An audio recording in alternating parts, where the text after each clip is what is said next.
Hey guys, let's take a quick look at how to draw people. You're going to start by drawing what looks like a balloon on a string. This will be the head as well as the spine, or kind of center mass of the body. When measuring proportions with a human figure, we use the size of the head as a measurement tool. Divide your figure into increments, each equal to one head's height. Next, I use basic shapes for the torso and hip. I use these 8 head increments to help me figure out where body parts go and how large they are. This relationship is called proportion. Some important proportions to note: the hip joint is at the halfway point of the body height. The shoulders are about 1.5 heads down from the top of the head. The rib cage area is usually 1.5 to 2 heads tall. The legs occupy the lower half of the body height. The wrist usually doesn't go much further than the body's halfway point. Your fingers will usually go about 1/3 away down your thigh. Elbow and knee joints are placed at half the length of the limbs. This will give you a stick figure looking fella called an armature. Continue drawing very lightly as we begin this next step. I add my jawline and round out the head, making it more of an oval or egg shape.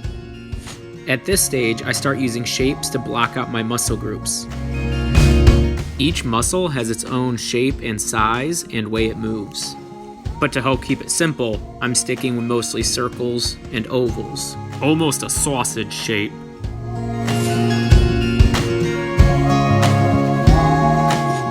I'm going to darken my proportional guidelines so you can better see them and where they line up with the body. Remember, we're using our head as a unit of measurement, and our figure is 8 heads tall. Take a moment to notice where the shoulders line up, where the elbows line up, where the hip lines up, where the knees line up. Whether your character is 5 feet tall or 7 feet tall, these proportions stay pretty true.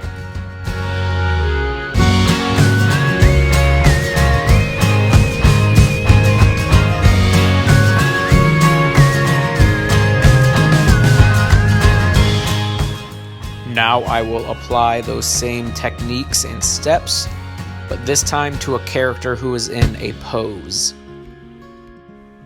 Notice how when the hips offset, the shoulders do as well, creating lines that would intersect.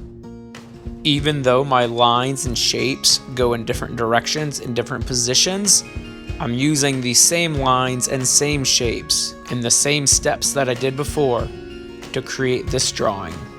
As body parts begin to overlap or become foreshortened, it helps to think of what you're drawing as round 3-dimensional forms, not flat 2-dimensional shapes.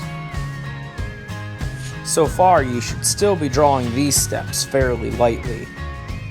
The lighter your initial drawings are, the easier it is to erase them and clean them up.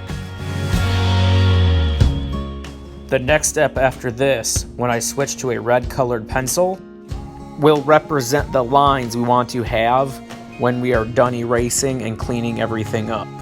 I'm just going to go through and redefine any of my final lines I want to keep.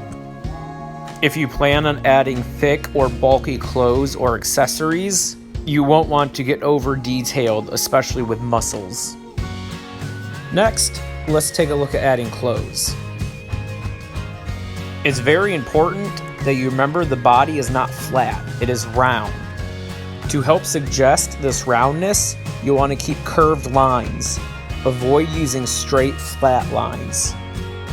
Think about where the clothes or fabric bends and wrinkles.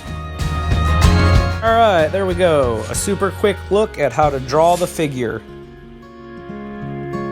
Thanks for watching. Hopefully you found this video helpful. If so, you can subscribe and check out my channel for more videos.